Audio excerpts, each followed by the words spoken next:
Imagine giving everything to someone, your love, your money, your trust, only to watch them walk down the aisle with somebody else. That's exactly what happened in Melbourne, when a 65-year-old grandmother discovered her 25-year-old lover's secret wedding. But instead of tears, she brought a gun. What followed turned a picture-perfect ceremony into pure chaos. Was it heartbreak, obsession, or cold-blooded revenge? Stay tuned. This story will leave you questioning how far love can really go. Sitting quietly at the back row of white chairs was a woman who, to the untrained eye, looked like any other guest. Her hair neatly pulled back, her clothing modest, her expression calm. She held a small purse in her lap, fingers tapping against it ever so slightly, though her face betrayed no emotion. To most people she was invisible, another middle-aged woman among the crowd. Yet hidden inside that purse was the weight of 10 years of sacrifice, heartbreak, and bitterness that had hardened into resolve. That woman was Eleanor Hayes, a 65-year-old nurse who had devoted her life to caring for others. Her story began far from this glamorous event. For decades, Eleanor lived a life marked by service, long hospital shifts, volunteering at her church, and raising children mostly on her own after a difficult divorce. Her colleagues admired her dedication. Patients remembered her kindness. To the world, she appeared steady, reliable, even inspiring. But beneath that professional exterior lingered loneliness, the kind that grows slowly, year after year, when your children are grown, your spouse is gone, and your home becomes silent.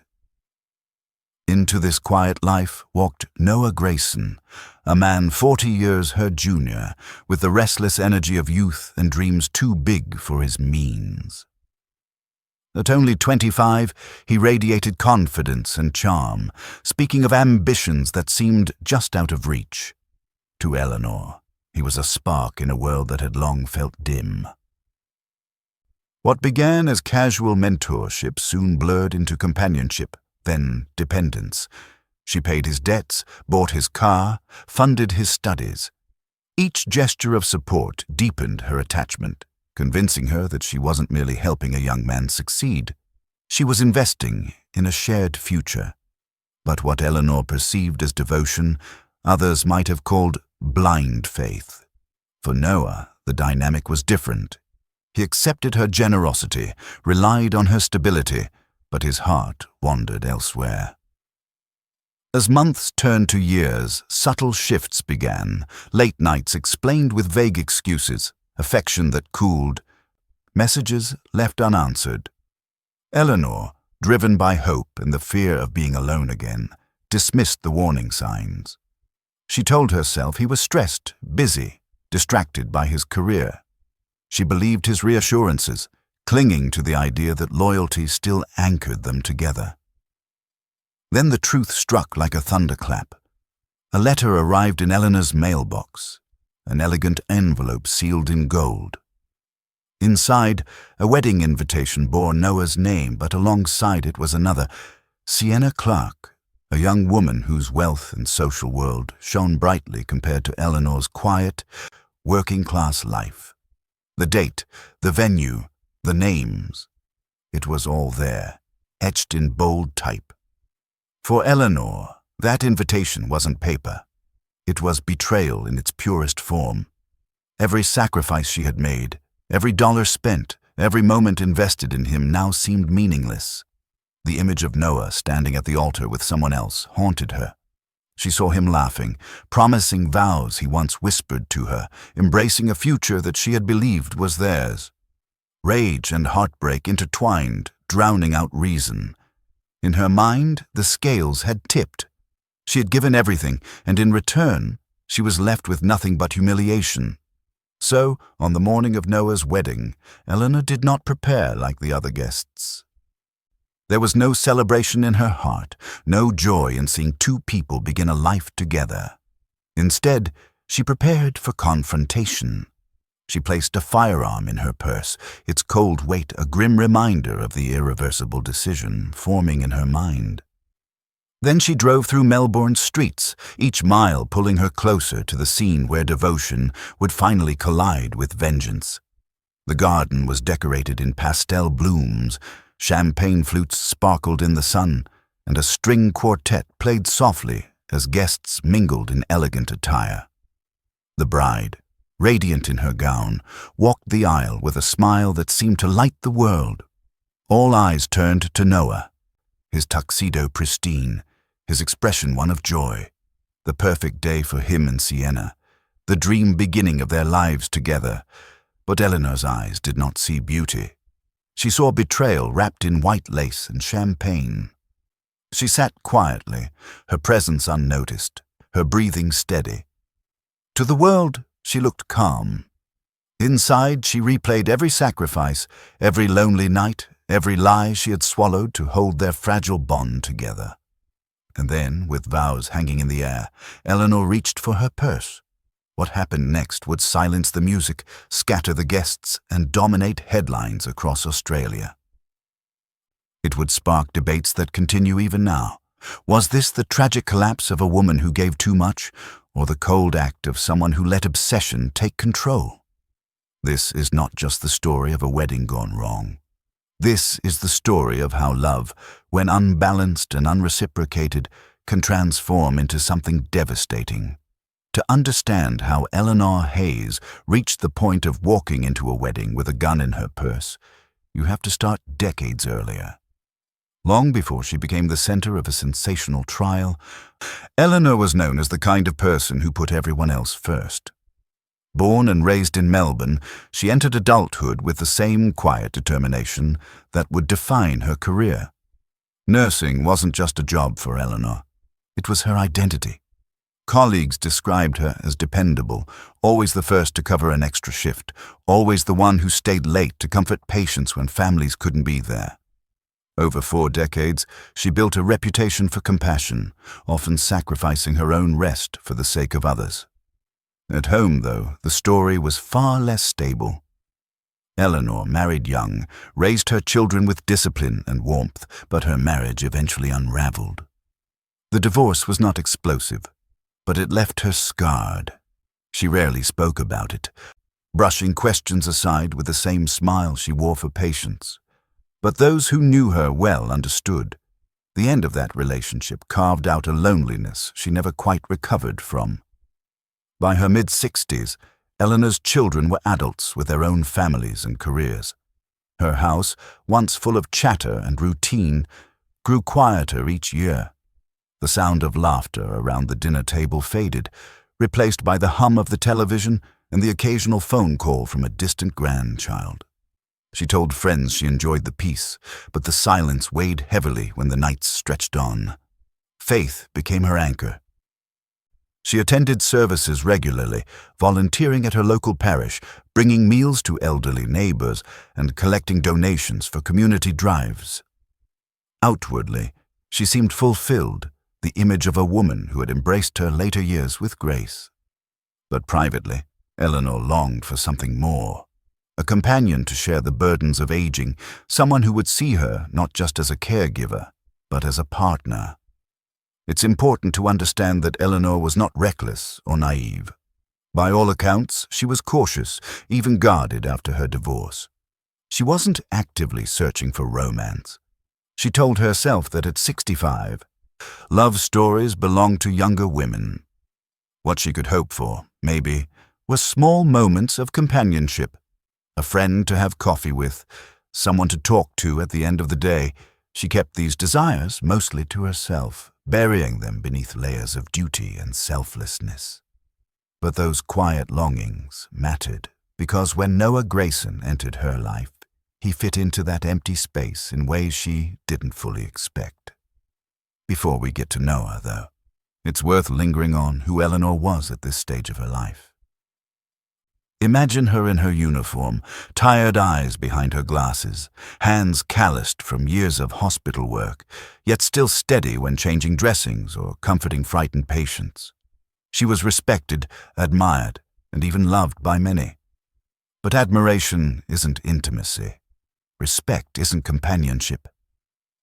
And as Eleanor walked home alone after long shifts, the truth gnawed at her. She had spent decades giving to others, yet she herself remained unseen. Her friends, when asked later, would say they noticed small signs of her vulnerability. She attended every gathering, but often drifted to the side, smiling quietly while others laughed in pairs.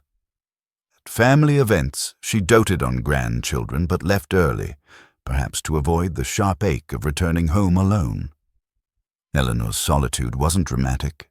It wasn't the kind that sparked gossip. It was subtle, lived in long silences and unspoken wishes. And when you combine that emptiness with the innate desire to nurture, the instinct that had made her an exceptional nurse, it created the perfect conditions for her to pour herself into someone who appeared to need her. That's why the arrival of a much younger man in her orbit felt at first less like romance and more like a calling. She didn't rush into infatuation.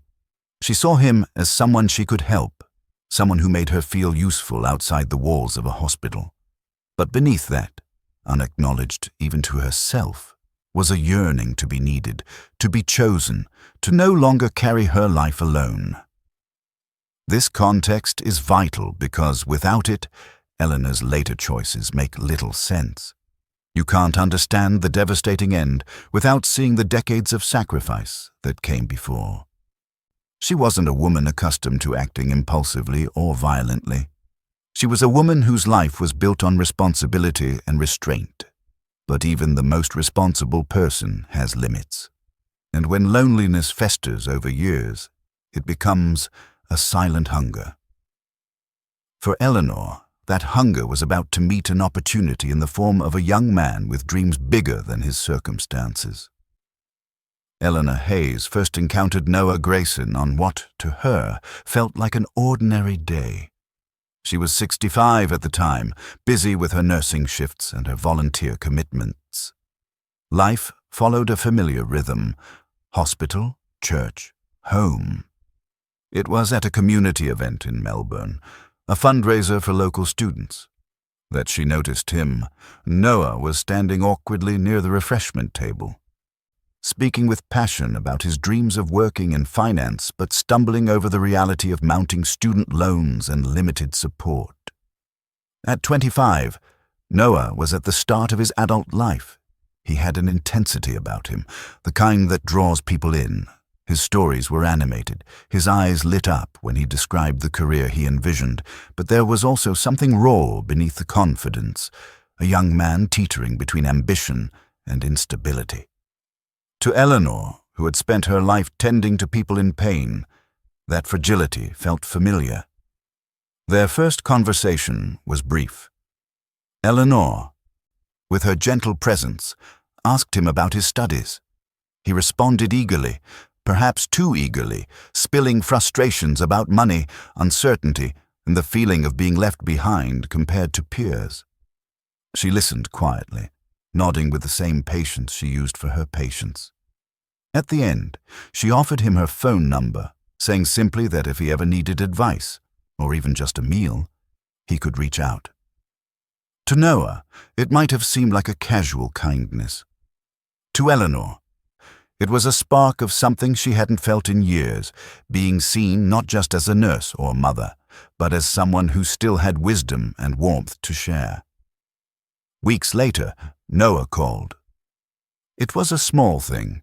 He asked if she knew how to draft a better resume. Eleanor invited him over for tea, and that afternoon stretched into hours of conversation. They spoke of careers, of family, of the frustrations of a world that often feels unforgiving to those starting out. Eleanor found herself laughing, something she hadn't done much lately. Noah, in turn, found comfort in her steady presence. The dynamic began innocently. She became his mentor, the one he called for advice on job applications, interview strategies, even practical matters like how to manage rent. She cooked him meals, reminding him to take care of his health, and offered a quiet space away from the chaos of his shared apartment. But as weeks turned into months, the bond shifted. Eleanor, who had convinced herself that she only wanted companionship in small doses, began to look forward to his visits with a childlike anticipation. She cleaned her house before he came, cooked his favorite dishes, and listened intently to every detail of his struggles. For Noah, her home became a safe haven, a place where the expectations of the outside world lifted, where someone believed in him wholeheartedly. Their relationship blurred boundaries in subtle ways. He would lean on her not only for advice but for comfort, calling late at night when he felt overwhelmed. She, in turn, savored those moments, the sound of his voice breaking through the silence of her evenings. What started as guidance became emotional reliance. She began to feel not just like a mentor, but like someone vital in his life. Friends of Eleanor noticed her renewed energy. She smiled more, spoke with more enthusiasm. When asked if she was seeing someone, she laughed it off, saying, "No, just helping out a young man who needs direction." Yet deep down, the companionship filled a void she had long tried to ignore. For Eleanor, this connection was transformative. She felt needed again in a way that went beyond her professional role. She wasn't just patching up wounds or managing medications. She was shaping a life, guiding someone toward a future. And in that sense of purpose, a deeper emotional bond began to grow. Noah, too, grew attached. He admired her steadiness, the way she seemed to have life figured out. His own family background was less stable, and he gravitated toward the security she provided. She encouraged him, reassured him, and filled the role of confidant. To him, Eleanor became more than a mentor. She was the anchor he leaned on when everything else felt uncertain. But beneath this seemingly wholesome bond, complexities brewed. Eleanor's heart leaned toward affection, interpreting his reliance as proof of closeness. Noah, meanwhile, may have seen her more as a lifeline, someone who could ease the weight of his struggles. It was a fragile balance, and without clear boundaries, their lives began to intertwine in ways that neither fully recognized or controlled. Looking back, those early days were the turning point. They marked the moment when Eleanor's loneliness and Noah's ambition collided, creating a bond that felt unshakable but was built on uneven ground. It was the beginning of a story that would not only redefine both their lives, but also set them on a path toward a tragedy that no one could have predicted.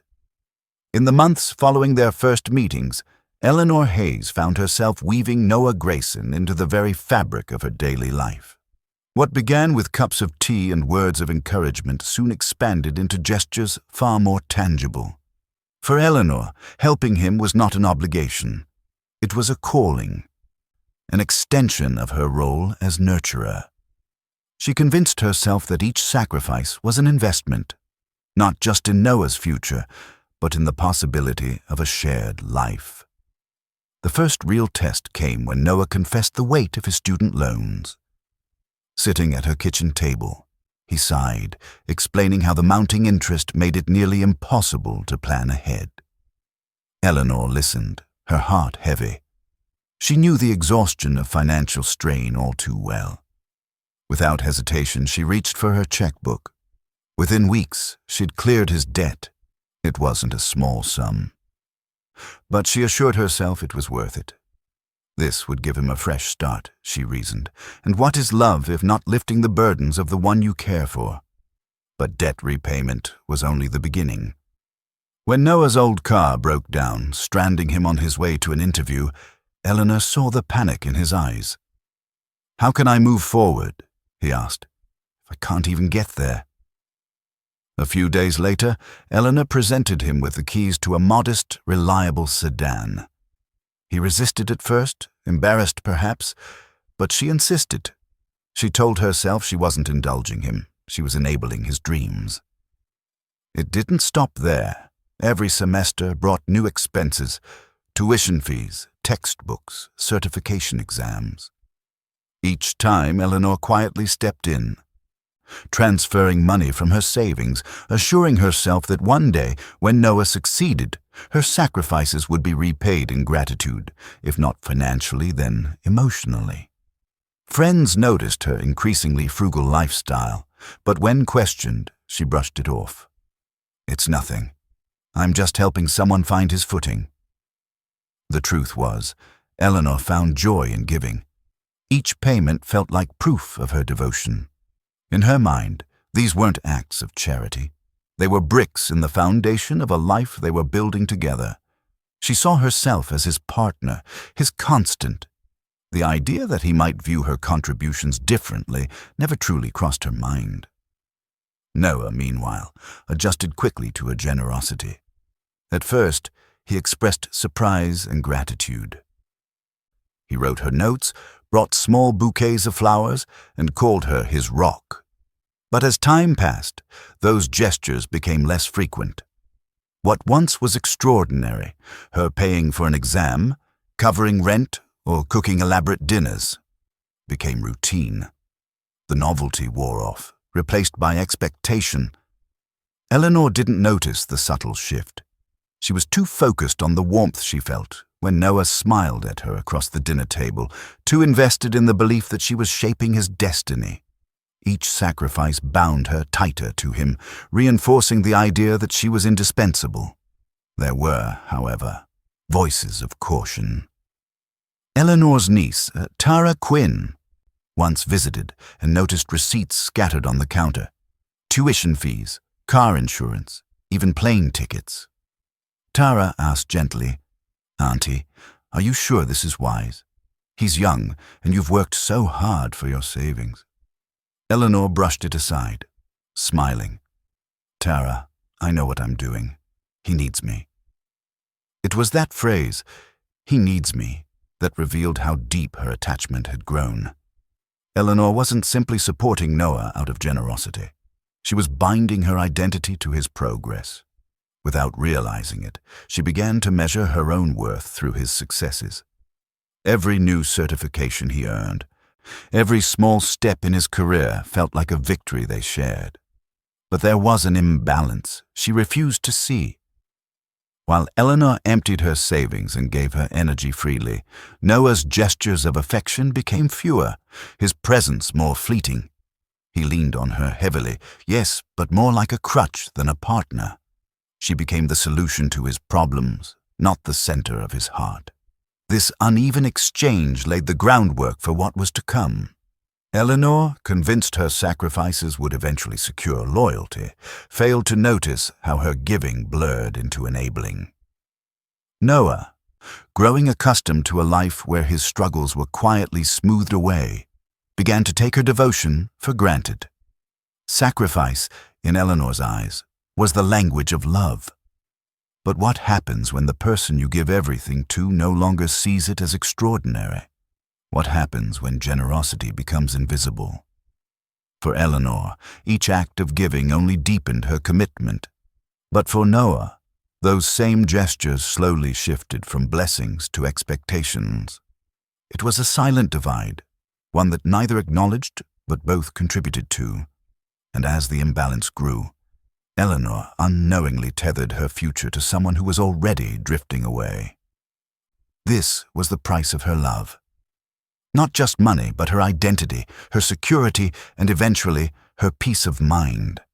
And with every sacrifice, she inched closer to a breaking point she could not yet see. For nearly 2 years, Eleanor Hayes had convinced herself that her sacrifices were building a partnership with Noah Grayson. She believed she was laying the groundwork for a future they would share. But gradually, the cracks began to show, and though they were small at first, they widened with each passing month. The first sign came in the form of Noah's increasingly late nights. In the early stages of their bond, he would call her after class or drop by for dinner, eagerly sharing stories about his day. But slowly, his visits became less frequent. When Eleanor asked, he would smile, kiss her on the cheek and say, "I've just got a lot on my plate. Work, networking, making connections." He always had an excuse ready, and at first she believed him. After all, she told herself, He was young and ambitious. This was what success demanded: long hours and endless effort. Still, a seed of unease sprouted. She noticed the vague nature of his explanations. Instead of details, he offered broad statements: meeting a friend, grabbing a drink with colleagues, out of town for a project. Gone were the specific names and times he used to share so openly. Eleanor tried not to pry, fearing she would appear controlling. She wanted to be supportive, not suffocating, and so she swallowed her questions, convincing herself that trust meant patience. But with patience came silence, and with silence came distance. Noah no longer lingered after meals. He spent more time glued to his phone, his attention flickering toward messages that Eleanor never saw. When she asked lightly who he was texting, he would laugh and brush it off. Just a mate. Nothing important. The red flags multiplied. One evening, Eleanor prepared his favorite dinner, roast chicken with rosemary potatoes, only to sit alone at the table until midnight. When Noah finally returned, smelling faintly of cologne she didn't recognize, he apologized casually and claimed he had lost track of time. She wanted to be angry, but instead she nodded, whispering to herself that love required forgiveness. Friends began to notice changes in Eleanor. At gatherings, she was quieter, distracted, glancing at her phone as if waiting for a message that rarely came. When asked about Noah, she defended him fiercely. "He's just busy. He's working so hard for his future. I'm proud of him," she would say, even as her voice trembled with uncertainty. Her niece Tara remained skeptical. "Auntie, sometimes people use love as a shield for their actions. You can't ignore your instincts forever." But Eleanor dismissed her concerns, unwilling to believe that all she had given might not secure Noah's loyalty. The most painful change came in Noah's affection. Once, his words were full of warmth, small notes on the fridge, messages reminding her how much she meant to him. Those gestures faded. The "I love you" that had once rolled off his tongue with ease now appeared only when prompted, and even then it sounded hollow. His kisses grew shorter, his embraces less tender. Yet Eleanor clung to the remnants. A bouquet of flowers on her birthday, a text checking in during a long shift, a smile across the dinner table. These small acts kept her hope alive. She told herself they outweighed the silence, that love ebbed and flowed, and this was only a rough patch. But deep down, she felt the ground shifting. Her gut whispered truths she wasn't ready to face, that Noah's heart was drifting elsewhere, that her sacrifices no longer tethered him to her. Still, she silenced those whispers with a kind of stubborn optimism. Psychologists might call it the sunk cost fallacy, the idea that the more you invest in something, the harder it is to walk away, even when it's failing. Eleanor was the embodiment of that fallacy. Having poured years, money, and emotional energy into Noah, she couldn't bear the thought of leaving. To admit the relationship was slipping away would mean admitting that everything she had sacrificed was in vain. So she stayed. She forgave. She explained away the inconsistencies and quieted her doubts. She believed that love was patient, that loyalty would eventually circle back to her if she just held on a little longer. But the silence between them continued to grow. What Eleanor didn't yet know was that beyond those vague explanations and late nights, Noah's life was shifting into an entirely new orbit, one that would leave her behind in ways she couldn't yet imagine. By the time Eleanor Hayes turned 65, she had given more of herself to Noah Grayson than she had to anyone since her children were young. Her savings had been chipped away, her evenings had been reshaped to fit his schedule, and her emotional world revolved around his approval. Despite the late nights and the growing silences, Eleanor still believed, perhaps needed to believe, that Noah was simply preoccupied with work and that their bond remained intact. That fragile illusion shattered one afternoon with the arrival of an envelope. It was elegant, cream-colored, with gilded lettering. Eleanor assumed it was junk mail or perhaps a church fundraising appeal. She opened it absent-mindedly, expecting nothing more than another request for donations. But the moment she unfolded the thick paper inside, her breath caught in her throat. Printed in bold, curling script were the words, "You are cordially invited to celebrate the marriage of Noah Grayson and Sienna Clark." The names blurred in her vision. She blinked, reading them again, hoping she had misunderstood. But no, there it was, undeniable. The man whose future she had built, whose debts she had erased, whose car she had bought, was about to pledge himself to someone else, and not just anyone. Sienna Clark was young, vibrant, from a family whose wealth and connections opened doors Eleanor could never touch. For several long minutes, Eleanor sat frozen in her kitchen chair. The sound of the clock on the wall was deafening, each tick hammering the truth deeper into her mind. Her hands shook so violently that she dropped the invitation onto the table. Her chest tightened, a physical ache she had no way to soothe. The betrayal was not simply that Noah had chosen another woman. It was the realization that every sacrifice she had made, every bill paid, every course funded, every evening spent waiting for him, had meant nothing to him in the end. She had invested her life in a man who had quietly built a different future, one in which she had no place. It wasn't just heartbreak. It was humiliation. She imagined the whispers if people found out, the older nurse who had been so foolish, pouring her money and her love into a man young enough to be her grandson, only to be discarded for someone younger and wealthier. The thought stung worse than any physical wound. As she sat alone in her kitchen, the memories replayed like cruel film reels. Noah thanking her for paying his exam fees, Noah smiling as he drove the car she had bought him, Noah leaning on her shoulder when life overwhelmed him. She had believed those were the building blocks of a shared life, but in truth they had been stepping stones for him to walk right past her.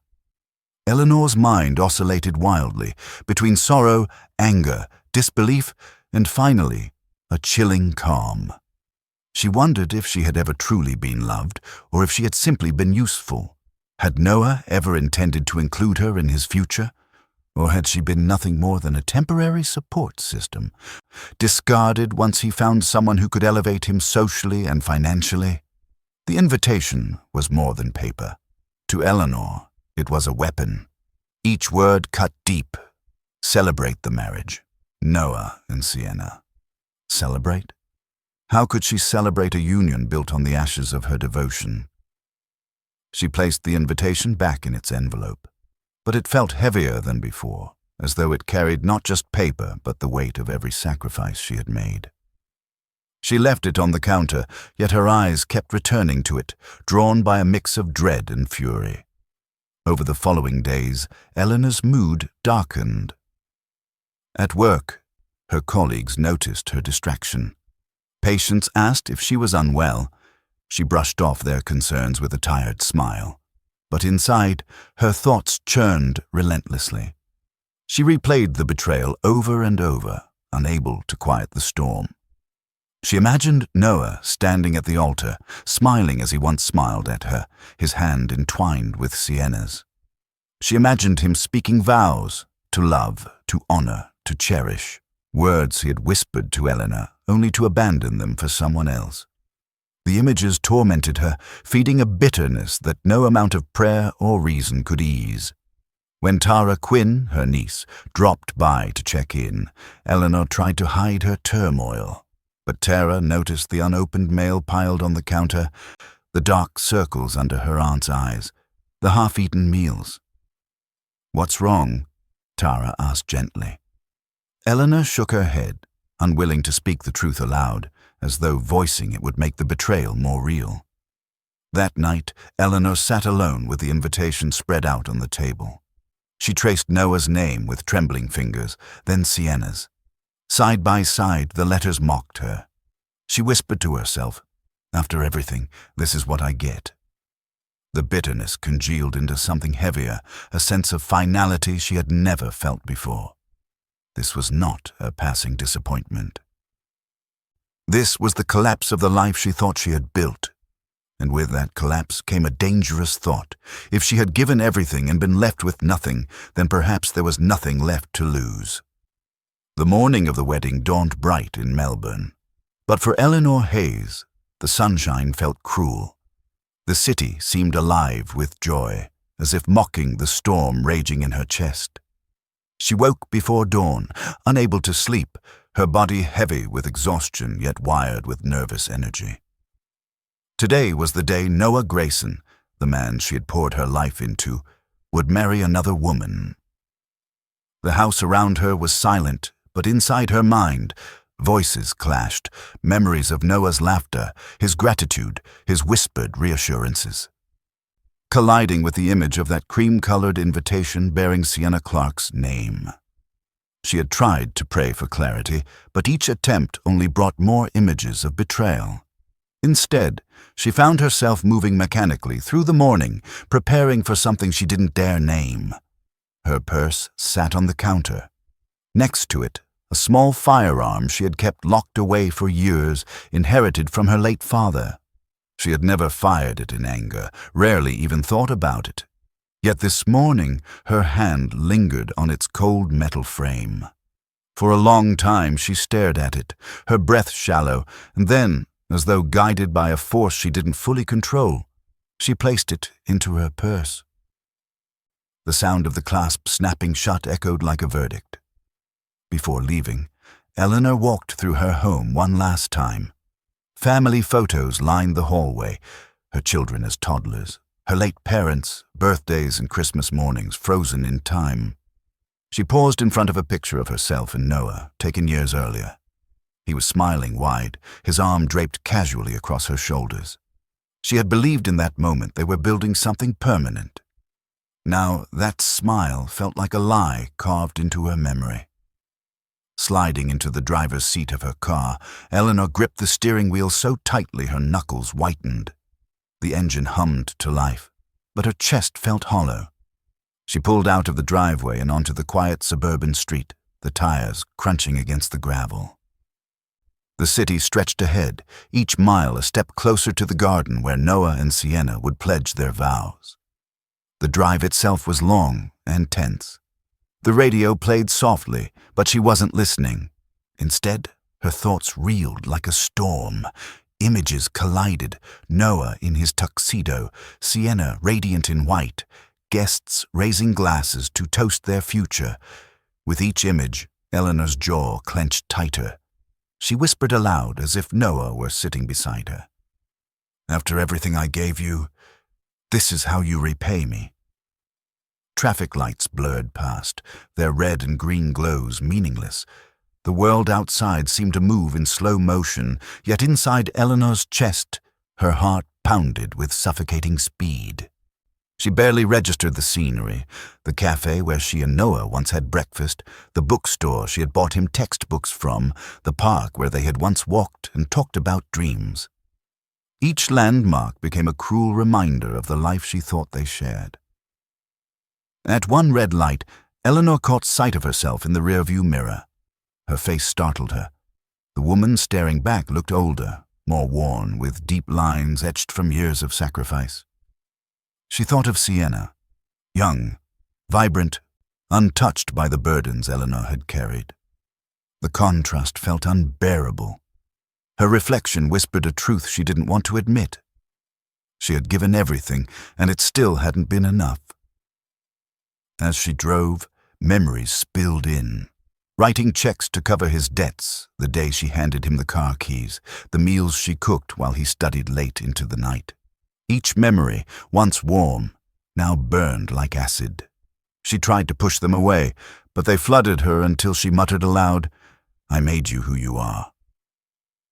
The final stretch of road wound toward the wedding venue, a sprawling garden estate nestled just outside the city. Expensive cars filled the parking lot, guests in elegant attire stepping out with smiles and laughter. Eleanor parked at the far edge, away from the clusters of people. For a moment, she sat still, the engine ticking as it cooled, her hands frozen on the wheel. This was the last chance. She could turn back, drive away, disappear into her quiet life. but her body didn't move. Instead, she reached for her purse.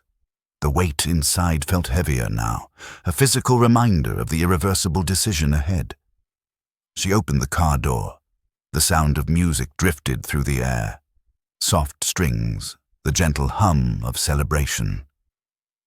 It was beautiful, almost ethereal, but to Eleanor it sounded like mockery.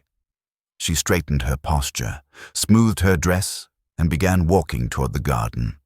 Her steps were measured, her face calm. Onlookers glanced briefly, assuming she was just another guest.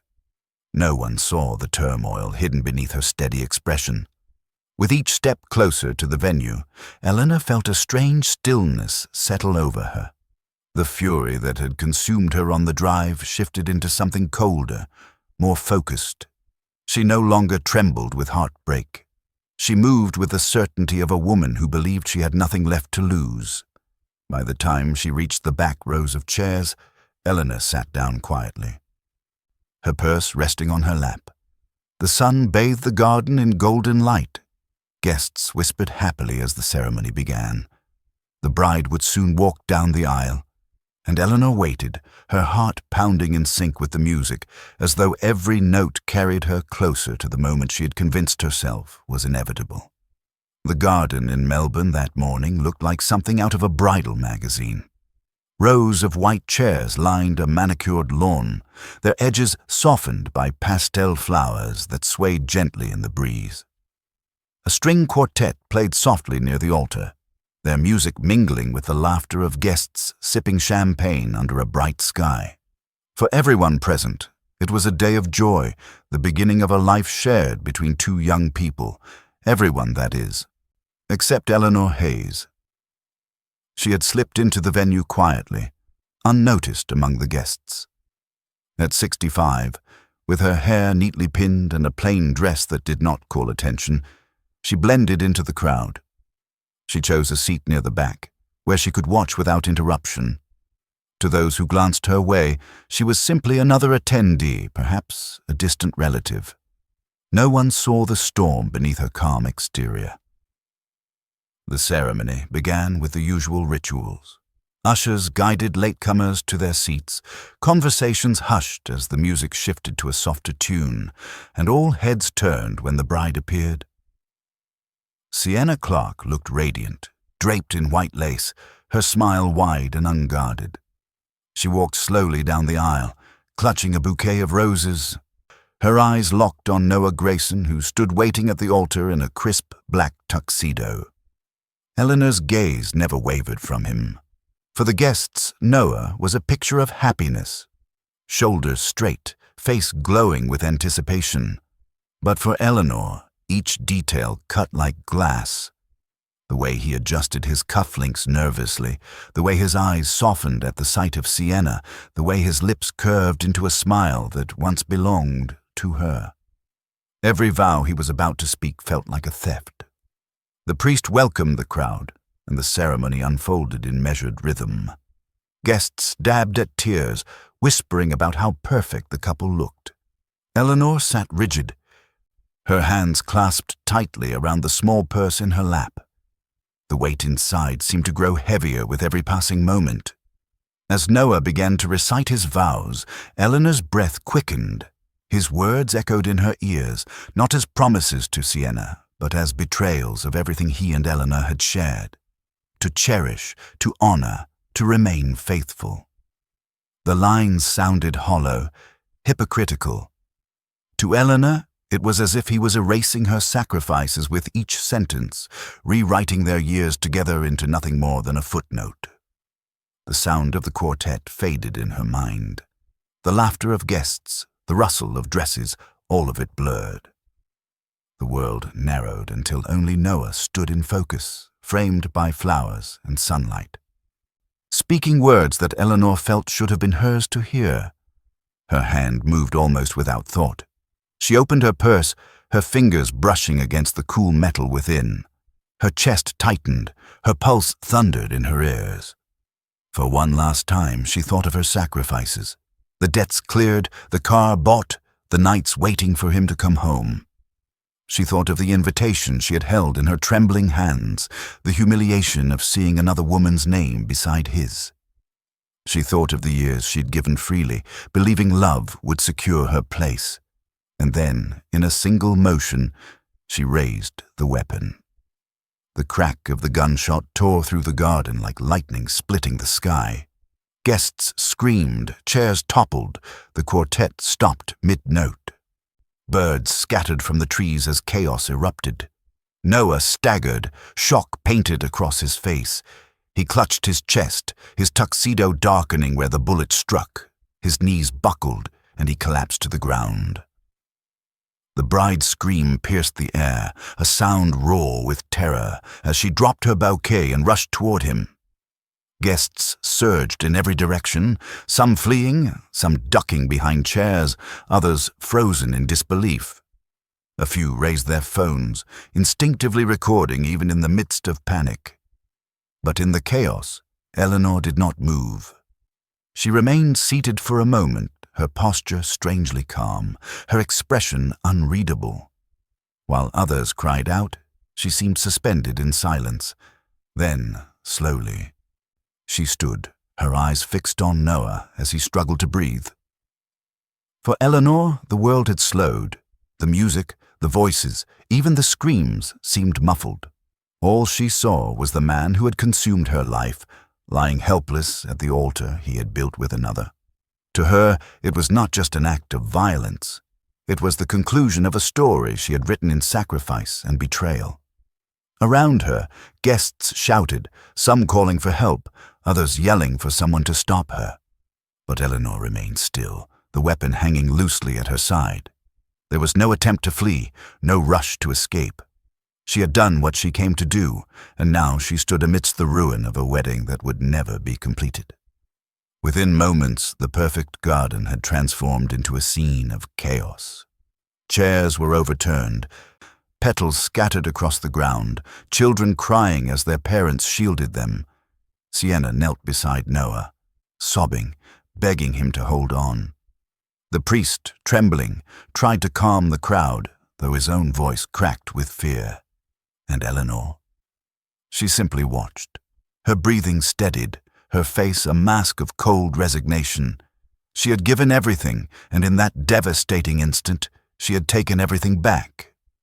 The sound of sirens pierced the spring air within minutes of the gunshot. As guests scrambled for cover, some sobbing, some shouting into their phones, Eleanor Hayes remained still. She stood at the back of the garden, weapon lowered but not discarded, her expression eerily composed. When the police rushed through the venue gates, shouting commands for everyone to stay down, Eleanor neither resisted nor ran. She placed the firearm on the ground with deliberate care, raised her hands, and allowed the officers to cuff her without a word. For many guests, that calmness was as chilling as the act itself. Here was a 65-year-old nurse, someone whose career had been built on compassion, walking silently into custody as though the chaos around her was happening in another world. News cameras arrived almost instantly, tipped off by panicked phone calls and live streams from guests.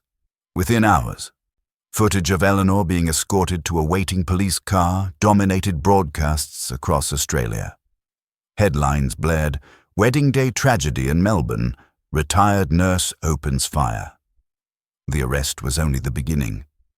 Over the following weeks, the story spiraled into a national obsession. How could a woman known for decades of service to others walk into a wedding and end it with a single shot? The question divided households, workplaces, and even churches. At the trial months later, the courtroom was filled to capacity.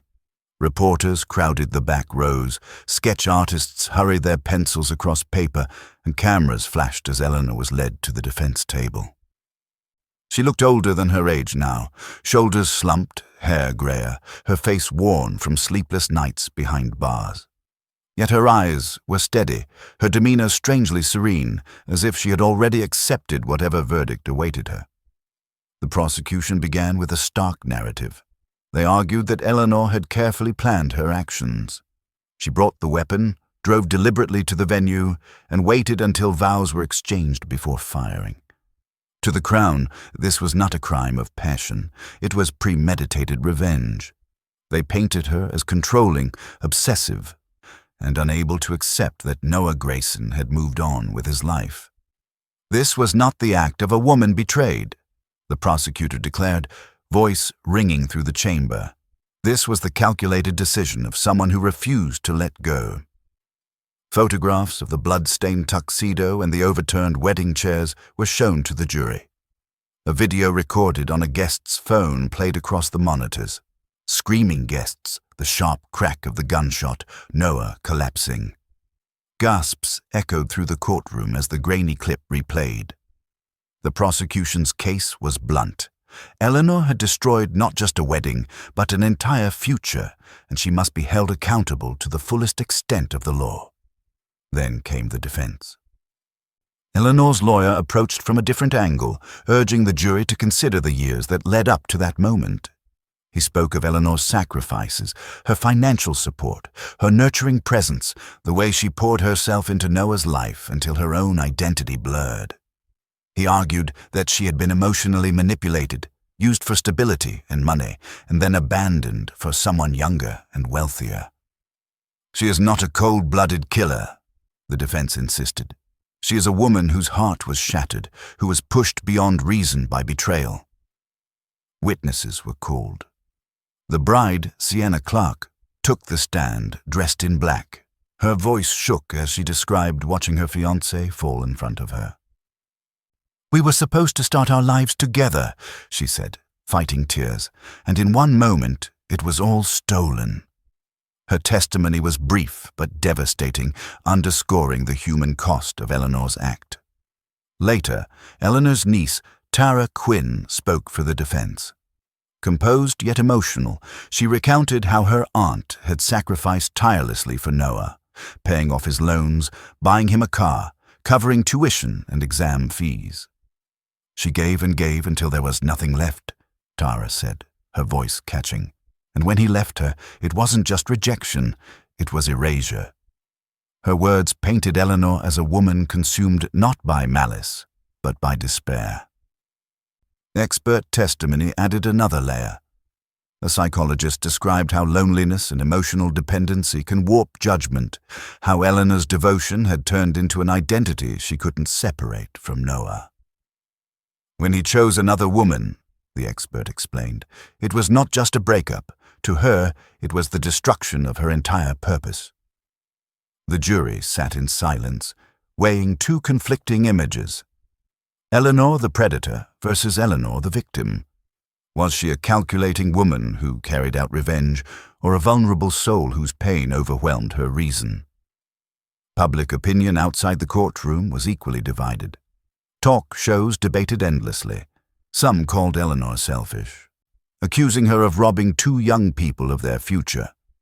Others saw her as a tragic figure used by a man who took her sacrifices and discarded her when he no longer needed her. Letters to newspapers reflected the split. Sympathy from some, outrage from others. After several days of testimony, the jury withdrew to deliberate. Tension filled the courtroom as hours passed. When they finally returned, the foreman delivered the verdict. Guilty of murder. Gasps rippled through the room. Eleanor stood without flinching as the judge sentenced her to life in prison under Australian law. She did not weep, did not protest. She simply nodded as though the outcome was inevitable. For Sienna and her family. The verdict brought a measure of closure, though no true comfort. For Eleanor's relatives, it was a crushing finality. The woman who once embodied care and devotion would spend her remaining years behind bars. And for the public, the story sparked questions that lingered long after the trial ended. Had Eleanor been driven solely by vengeance, or was she the byproduct of years of exploitation and loneliness? Could anyone truly understand what pushed her from caregiver to killer? The courtroom was silent as Eleanor was led away. Cameras clicked, pens scratched across notepads, but Eleanor herself made no sound. She had given everything, and now she had lost everything. The clang of the cell door echoed through the corridor of the Women's Correctional Facility in Victoria. For Eleanor Hayes, that sound marked the end of one life and the beginning of another. No longer was she Eleanor the nurse, Eleanor the mentor, Eleanor the selfless giver. She was now prisoner 46821, her days dictated by routine, her world reduced to concrete walls and narrow windows that let in only slivers of light. At 65, prison life hit Eleanor hard. The schedule was relentless but monotonous. Early wake-ups, head counts, meals served on metal trays, mandatory work shifts, and endless hours of silence. For a woman who once bustled through hospital wards, comforting patients and making quick decisions in emergencies, the stillness was suffocating. Yet in that silence, reflection came uninvited. She thought about her children, grown now with families of their own. They visited occasionally, sitting stiffly across from her in the visitor's room. Their expressions were a mix of sorrow and confusion. They loved her, but they couldn't reconcile the mother who raised them with the woman who walked into a wedding and ended a young man's life. Their conversations were brief, polite, and heavy with things unsaid. Each visit ended with hugs that felt more like obligations than embraces. At night, Eleanor often sat on her narrow bunk, staring at the ceiling, replaying her choices. She remembered the day she met Noah Grayson, the excitement of feeling needed again, the pride when he called her his rock. She remembered the joy in paying off his debts, in buying him that car, in watching him pursue opportunities she had enabled. But those memories always curdled into pain when she pictured him smiling at Sienna Clark, the woman he chose instead.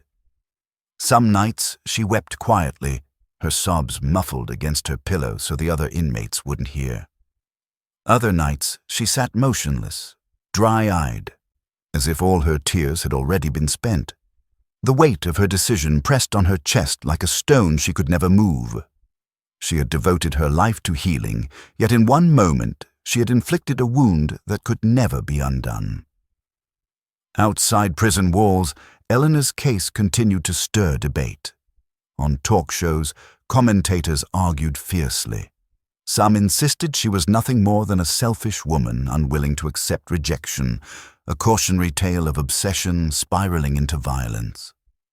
Others saw her as a victim of manipulation, pointing out the power imbalance between a 65-year-old woman desperate for companionship and a 25-year-old man eager to benefit from her generosity. Was she a predator or prey? The nation couldn't agree. In Melbourne cafes, strangers discussed her over morning newspapers. At church groups, her name was whispered in prayers. Online, her story was dissected in forums and social media threads, strangers taking sides as though her tragedy were a debate to be won. But inside her cell, Eleanor's perspective was simpler. She didn't deny what she had done. She didn't excuse it. She only replayed the years leading up to it, asking herself one unanswerable question. At what point could I have stopped? Was it the first check she wrote, the moment she handed him the car keys? The night she convinced herself his excuses were real? Or was it long before then, when she allowed loneliness to shape her choices? The prison chaplain visited often, sitting across from her in the sterile room reserved for counseling. "You can't undo what's been done," he told her gently, "but you can understand it." Eleanor listened, sometimes nodding, sometimes staring past him. Understanding felt like a luxury. She carried the weight of Noah's death every day, not as an abstract concept, but as a memory etched into her bones, the look in his eyes as he fell, the sound of Sienna's scream, the silence after the gunshot. Eleanor's story became a kind of mirror for society. People saw in her tale the dangers of devotion without boundaries, the risks of confusing sacrifice with love. Experts spoke of emotional dependency, of how easily kindness can blur into control, of how loneliness can create blind spots. Her life was no longer just her own. It was a parable, a warning. And so the question remains, was Eleanor Hayes a victim who lost herself in the service of someone unworthy? Or was she a woman who let obsession harden her heart until it broke? The answer depends on who you ask. But perhaps the more important question is the one that lingers for all of us. When does love cross the line into something destructive? At what point does giving become losing yourself? For Eleanor, those questions came too late.